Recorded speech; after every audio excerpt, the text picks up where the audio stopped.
दोस्तों नमस्कार, RTF news में आपका स्वागत है। आज सुबह हम ग्राम सकलपुरा में आए हैं, डिस्ट्रिक्ट गाजियाबाद, और यहाँ पर हमारी मुलाकात हो रही है हमारे ही नेम रवि कुमार जी से। रवि कुमार जी बड़े कम उम्र है और ग्राम के प्रधान बने हैं। इन्हें इतना प्यार जनता ने दिया है, अब ये उस प्यार को कैसे संभालेंगे, उसे लौटाएंगे, अपने पास ही रख लेंगे। पहले थोड़ा सा परिचय ले लेते हैं। सर थोड़ा परिचय दे दीजिए आप एक बार। सर मेरा नाम रवि कुमार है और मैं नवनिर्वाचित ग्राम प्रधान हूँ। मैं एमबीए हूँ, मैंने पोस्ट ग्रेजुएट कर रखी है जी, बहुत अच्छी और मैं गांव के विकास में लगातार लगा हुआ हूँ जी, और आगे भी 5 साल गांव का विकास करूंगी। बहुत अच्छा। दोस्तों हम इस बार एक बार और देख रहे हैं कि इस बार पढ़े लिखे एजुकेटेड लोग ही प्रधान पद के उम्मीदवार थे और वो ही जीत रहे हैं। कम उम्र के नवयुवक इधर आ रहे हैं। ये गाँव के लिए, शहरों के लिए, हमारे देश के लिए बहुत बड़ी खुशखबरी है। क्योंकि पढ़ा लिखा वर्ग आगे आएगा तो विकास की संभावनाएं बढ़ जाएंगी, भी नई सोच होगा, नया विकास होगा। सर आपको जनता ने चुना है जी, इसके पीछे वजह प्यार है या कुछ और है? सर जनता ने एक तो मेरी क्वालिफिकेशन देखी जी और एक काम करने का जज्बा। जी, तो जनता पहले से जुड़ी हुई थी, पिछले 3 से 4 साल से। आप लोग 3-4 साल से काम कर रहे थे गांव में, बिल्कुल ग्राउंड जीरो लेवल पे काम कर रहा था मैं। जी, बहुत अच्छा। हाँ, गांव का कोई भी जरूरतमंद हुआ, गरीब हुआ या कोई, उनको तहसील या गाजियाबाद या कहीं जाना ना पड़े, मैं खुद उनका काम कराता था। सरकार की योजना गांव के हर एक प्रत्येक गरीब आदमी जो जरूरतमंद है, मजदूर है, उनके पास गांव सरकार की एक योजना उनके पास में लेकर के आया हूँ और उसी से ही उन्होंने मुझे चुना है और उनको रियलाइज हुआ कि हाँ पढ़ा लिखा है और हमारा जो प्रतिनिधित्व करेगा वो एक पढ़ा लिखा और युवा होना चाहिए। सर एक सवाल है आपसे, अगर आप नहीं चुने जाते क्या विकास के काम ऐसे ही चालू रहते फिर भी आपकी तरफ से? नहीं हो सकता है, ऐसे नहीं होते, क्योंकि मेरी सोच में और दूसरे की सोच का मैं बता नहीं सकता। मेरी सोच बहुत एडवांस है। नहीं मैं कहना नहीं, आप मैं कुछ और पूछूं। मैं पूछ रहा हूँ कि आप प्रधान बनते या नहीं बनते, अपना फर्ज गांव के लिए, विकास के लिए वो करते रहते, फिर भी आप वो लगातार करता रहता है। मैं बिल्कुल एकदम लगातार, मैंने पिछले 3 से 4 साल से गांव में लगा हुआ हूँ और कोई भी जरूरतमंद है या किसी का कोई भी काम है, मैं उसे लगातार करा रहा हूं। रवि कुमार जी का कहना है कि मुझे प्रधान पद से मतलब नहीं है, मेरा सीधा फंडा है कि मुझे गांव का विकास करना है। मैं प्रधान बन गया हूं तो बहुत अच्छी बात है, अब तो मैं करूंगा ही। मैं नहीं बनता तब भी मैं विकास के कार्य ऐसे ही लगातार करता रहता, मुझे पद से कोई मतलब नहीं है इतना। चलिए बहुत अच्छी बात है। सर अब आप प्रधान बन गए, 5 साल आपके हैं, अब ये गांव आपका है, आप इनके फायदे ये सब बच्चे हैं। हाँ। अब विकास के किन कामों की आपने शुरुआत कर दी है? सबसे शुरुआत तो हमने सबसे पहले कोरोना महामारी को देखते हुए, जिस दिन मैंने शपथ ली जी, उसी दिन से और आज तक मैं बता रहा हूँ, आप यहाँ पे स्वास्थ्य उपकेंद्र है हमारे यहाँ पे गांव शकलपुरा में। सबसे पहले हमने इस पे काम चलवाया। ये जर्जर हालत में था, इसकी दीवारें टूटी हुई थी, दरवाजे नहीं थे, लेटरिन बाथरूम नहीं थे और भी छोटी मोटी जो सुविधा है वो नहीं थी, क्योंकि जो गांव के व्यक्ति है वो गांव से बाहर जा रहे थे। अब यहाँ पे इतनी फैसिलिटी होगी कि यहाँ पे हमने अभी वो कराया, कोरोना वैक्सीन कराया 45+ को, 162 को हमने कोरोना वैक्सीन लगवाई, हो चुका है यहाँ पे। इसी कमरे में हुआ था, यहीं पे सबसे पहले 2 कमरे तैयार करके हमने स्वास्थ्य उपकेंद्र के वैक्सीनेशन कराया और अब आने वाले समय में गर्भवती महिलाओं के लिए हम डिलीवरी के लिए भी गांव में सुविधा करेंगे। उसके लिए बिल्डिंग में काम मरम्मत का कार्य चल रहा है, जल्दी से जल्दी हम इसको करके और जो मूलभूत सुविधाएं हैं और वो हम गांव के लिए देंगे। जैसे रवि कुमार जी कह रहे हैं, मैं फिलहाल इंटरव्यू को यही रोकूंगा 1 मिनट के लिए। हम ये दिखाना चाहते हैं पहले कि अब तक इस सामुदायिक केंद्र की स्थिति क्या है। 30 सेकंड का पहला वीडियो हम बीच में बनाते हैं, फिर हम रवि कुमार से बात कंटिन्यू करेंगे। उसके बाद जब उसके बाद फिर जब कब्जा मानने पड़ेंगे ना तो फिर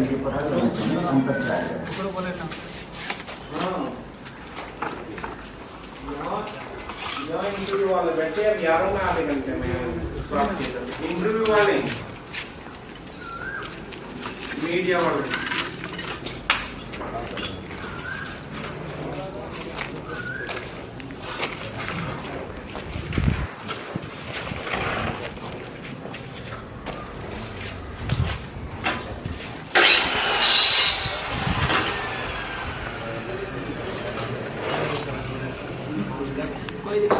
ना आवाज नहीं होगी ना, वो तो मुझे मालूम है, इससे कोई दिक्कत नहीं है, आवाज भी चली जाएगी ना होती तो बाकी बात कर लेगी ना।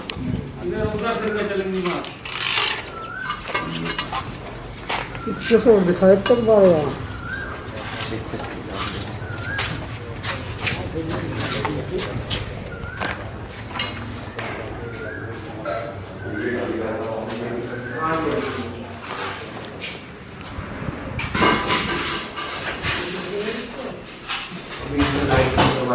टाइल लगवा रहे हैं।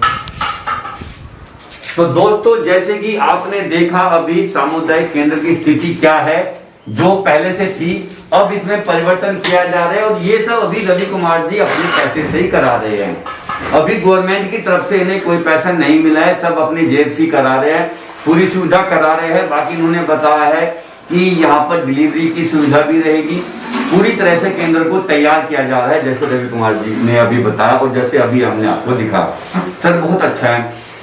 यहाँ पर शिक्षा की क्या व्यवस्था है, कितने सरकारी स्कूल है, उनकी पोजीशन क्या है सर? सर हमारे यहाँ पे 2 सरकारी स्कूल है जी। प्राथमिक विद्यालय शकलपुरा और सेकंड, और दोनों में बच्चे हैं। कौन सी क्लास तक है सर वो? ये दोनों 5th तक है, 5वीं क्लास तक। सर क्या आपकी कोशिश होगी इन स्कूल को 8th तक या 10th तक करवाने की, ताकि यहाँ के बालिकाओं को यहीं? हाँ, सबसे शुरुआत में जैसे लॉकडाउन खुलेगा, मेरा ये अपना भी एक पर्सनल निर्णय है, मैं इनको इंग्लिश मीडियम कराने का विचार है मेरा। बहुत अच्छी बात है। हाँ, मैं इंग्लिश मीडियम इनको स्कूल को कराकर ही रहूंगा, जो मेरा अब तक का जो मेरा विचार है। जी जी। तो इसे अपग्रेड भी करोगे 8th तक या 10th? हाँ, अपग्रेड की भी पूरी कोशिश रहेगी, और हम सरकार को बताएंगे कि इसमें अगर बिल्डिंग की या और सुविधाओं की जरूरत है तो हम सरकार से गुहार लगाएंगे कि हमें ज्यादा से ज्यादा सुविधा मिले, जिससे हमारे गांव का विकास और हमारे गांव के बच्चे ज्यादा पढ़ लिख करके अच्छे पदों पर नियुक्त। बहुत अच्छा। जैसे रवि कुमार जी का कहना है कि इनकी कोशिश रहेगी कि ये जो प्राइमरी स्कूल है 5th क्लास तक,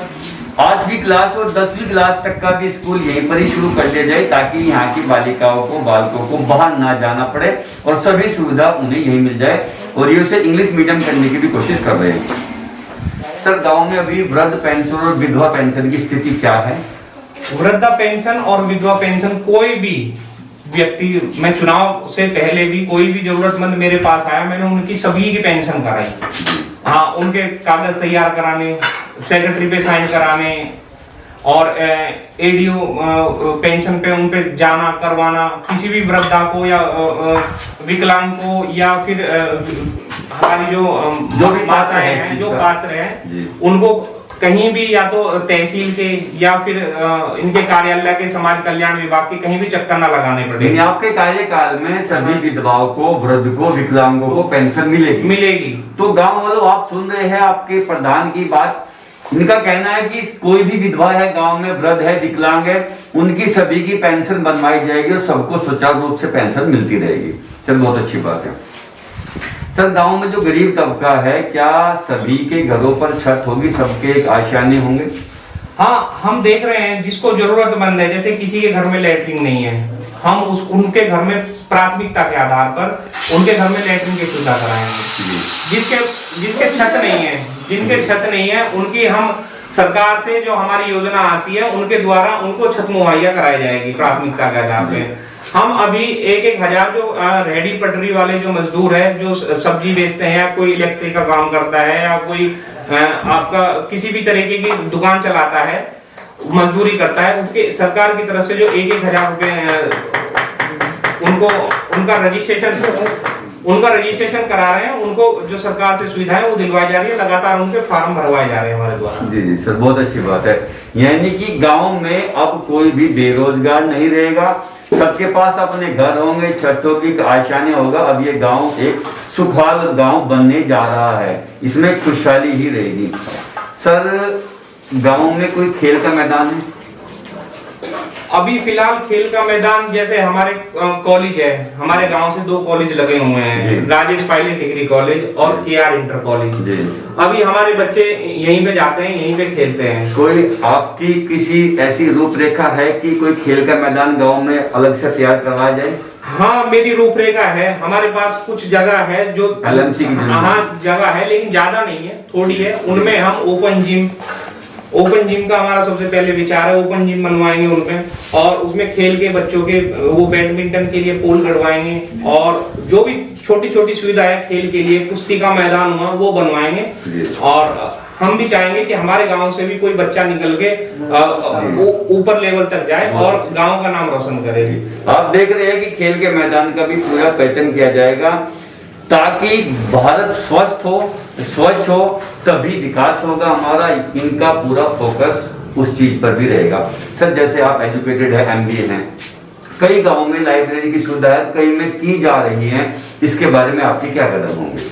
लाइब्रेरी का विचार है पूरा। अभी हमारे पास में पंचायत घर का वो बना है एक कमरा, और पंचायत घर भी है, और हमारे पास में एक कमरा और बनाने का विचार है हमारे, वो स्पेशल लाइब्रेरी के लिए बनाएंगे हम, जिससे जो हमारा युवा वर्ग है वो लाइब्रेरी में पढ़ के अपना ऊपर और अच्छी गवर्नमेंट में सिलेक्शन हो, जिससे हमारे गांव का नाम रोशन हो। मतलब पढ़ेगा इंडिया तो बढ़ेगा। सर वेरी गुड बात है। आप रवि कुमार जी की बातें सुन रहे हैं, ये वीडियो गांव के हर बंदे तक जानी चाहिए, उन्हें पता होना चाहिए उन्होंने जिसे चुना है वो गांव के विकास के लिए कितना आगे तक की सोच लेके चल रहे हैं। सर बहुत अच्छी बात है। और कुछ ऐसा काम जो आप अच्छा, ये गांव आदर्श गांव में आता है क्या अभी? सर अभी आदर्श गांव में आ जाएगा, हम लेके आएंगे। मतलब आपके कार्यकाल में, रवि कुमार जी के कार्यकाल में ये गांव आदर्श गांव में आ जाएगा, इन्होंने दृढ़ निश्चय कर रखा है इस बात का। सर बहुत अच्छी बात है। सर आपने RTF को इतना वक्त दिया, इसके लिए धन्यवाद। और फिर से एक बार बधाई है कि आप प्रधान पद के लिए एक सही उम्मीदवार चुना गया है। और दोस्तों मेरी सभी से अपील है, ये 5 साल तो बच्चे बीतेंगे, क्योंकि जनरली हम जहां जहां घूम रहे हैं ज्यादातर एजुकेटेड पर्सन और नव युवक ही प्रधान बन रहे हैं। ये बहुत अच्छी सोच है। मैं जनता को भी धन्यवाद देना चाहता हूं जिन्होंने ऐसे प्रधानों को चुना है। तो चलिए काम का आगाज हो चुका है, मैंने सामुदायिक केंद्र आपको दिखा दिया है। अब ये कितने आगे बढ़ेगा, हम 6 महीने बाद क्या आकर फिर एक बार मिल सकते हैं आपसे? जी जरूर, आप आकर के देखेंगे, बिल्कुल तस्वीर चेंज मिलेगी, तस्वीर चेंज हो जाएगी आपके गांव की सकलपुर जी की। ये हमारे भाई रवि कुमार जी का कहना है। तो हम जब इसकी शक्ल चेंज हो जाएगी, हम 6 महीने बाद आपसे फिर मिलेंगे, और तब तक के लिए हम आपसे लेंगे विदाई। मैं RTF न्यूज से राज, और कैमरे पर हमारे साथ प्रियंका भारद्वाज।